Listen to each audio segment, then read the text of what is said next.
তোমাদের নায়কে বলছে যে ডেইলি সপ্তাহে যদি 2 বার ক্লিন করো শেভ, তাহলে তোমার কিউট লাগে। আমি বলবো যুবক ভাইকে, তোমাদের নায়ক নায়িকারা তোমাদের কি শিখায় বলো তো আমাকে? প্যান্ট সিরা পরা শেখায়। নায়কে প্রেম করছে, মানে প্রেমিকা নাই তো মদ খাওয়া শুরু করছে, আর প্রেমিকা বলছে যে তুমি ভালো হয়ে যাও, আমি তোমার সাথে আবার প্রেম করব। তাহলে নায়কে দুঃখে মদ খাওয়া শেখায়। নায়কে দুঃখে কি শিখায়? মদ খাওয়া শেখায়। তোমাদের এই সিনেমার নায়কেরা এমন কোন সিনেমা আছে যে সিনেমায় না? হ্যাঁ, তোমরা তাদেরকে নায়ক মনে করো আর কি। এমন কোন সিনেমা আছে যে সিনেমা সে না দুষের জন্য মারা ফেলতেছে না? হ্যাঁ, তো তাহলে কি নায়ক সে? নায়ক তো অপরাধ হাতে তুলে নেওয়া শিখায়, বলে না আইন হাতে তুলে নেবেন না। তো নায়ক তো সরকারি লোক ছিল না ওখানে, মানে সিনেমার মধ্যে তো নায়ক সরকারি লোক না, নায়ক সাধারণ মানুষ। কিন্তু নায়ক তোমরা সবাই বলো যে ঠিক মতো করছে, খারাপ পাঞ্চের মেরে ফেলছে। তোমরা যেরকম চোর ধরে মেরে ফেলো পিড়ে, তো চোরের শাস্তি তো মৃত্যু না। এটা তোমাদের নায়কে শিখেছে তোমাদেরকে।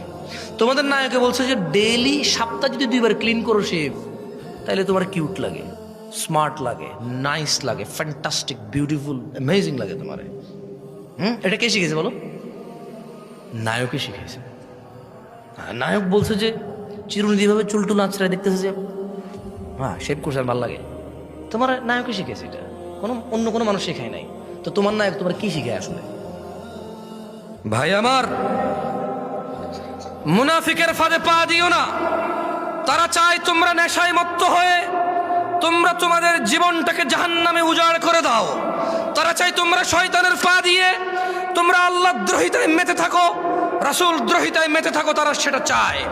অথচ আল্লাহ তাআলা তোমাদের সফলতার দিকে ডাকে।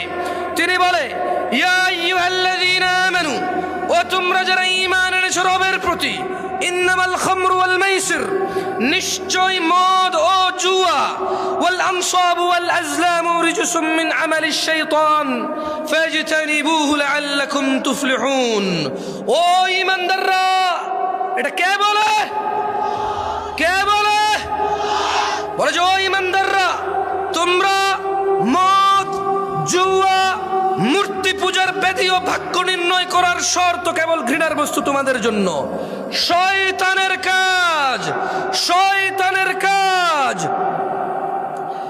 রিজসুম মিন আমালিশ শাইতান, এগুলো শয়তানের কাজ। আল্লাহ বলছেন ফাজতানিবু, সেগুলো বর্জন করো। কে বলছে? মদকে বর্জন করতে কে বলছে? মদ আর জুয়া কার কাজ? কে বলছে? কি করতে বলছে আল্লাহ এগুলোকে?